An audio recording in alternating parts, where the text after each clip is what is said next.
Assalamualaikum warahmatullahi wabarakatuh. Yang terhormat Dewan Guru sekalian, perkenalkan nama saya Muhammad Arif dari Universitas Islam Madura. Dengan mosis yang telah diberikan kepada saya, di sini saya sebagai pihak yang pro terhadap pemerintah itu sangat mendukung besar dengan diadakannya perundangan atau seperti bully. Nah, Kenapa saya setuju dengan diadakan hukuman kepada orang yang berbuat bully?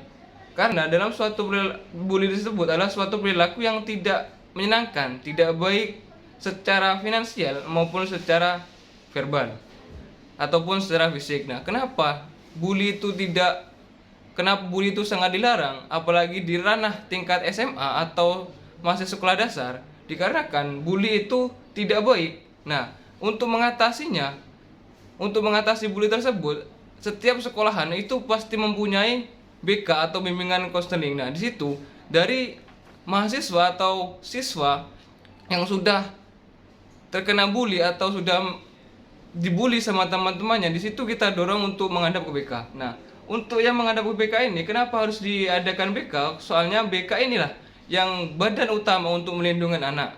Nah, sedangkan kalau misalnya dalam kasus seperti pembulian itu sudah terjadi, nah antara yang membuli dan yang berbuat bully itu caranya tidak harus langsung ditemukan. Nah, karena setiap orang yang mempunyai kesalahan itu pasti takut untuk mengutarakan kesalahannya.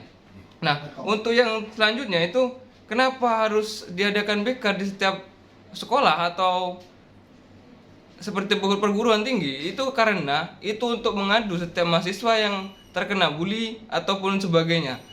Nah, sedangkan dalam bimbingan konseling tersebut itu bisa menyelesaikan suatu masalah dari kasus bully ini.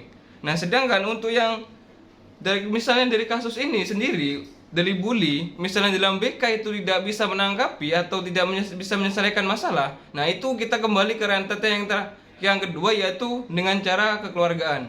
Nah, dari cara kekeluargaan ini bahwasanya setiap kedua orang tua yang entah itu yang kena bully dan untuk yang tidak membuli atau yang perilaku itu harus mendapatkan seperti siraman atau seperti pembukaan lah.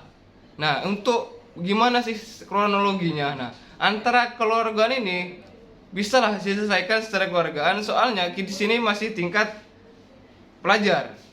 Nah, untuk misalnya dalam masalah tingkat pelajar ini tidak bisa, itu bisa langsung ke tingkat hukum. Nah, di sini ada Undang-Undang Nomor 35 Tahun 2000 tentang perlindungan anak. Nah, itu dalam tanda kutip, misalnya dalam suatu bully itu sudah kelewatan batas. Nah, seperti ada yang kasus suatu siswa di SMP 17 Jakarta itu hari Senin tanggal 14 bulan Juli 2020 ada siswi yang bunuh diri dikarenakan adanya bully. Nah, karena itu bimbingan konseling di semua perguruan, khususnya di perguruan menengah ke bawah, itu harus diadakan BK untuk menangani pembulian tersebut.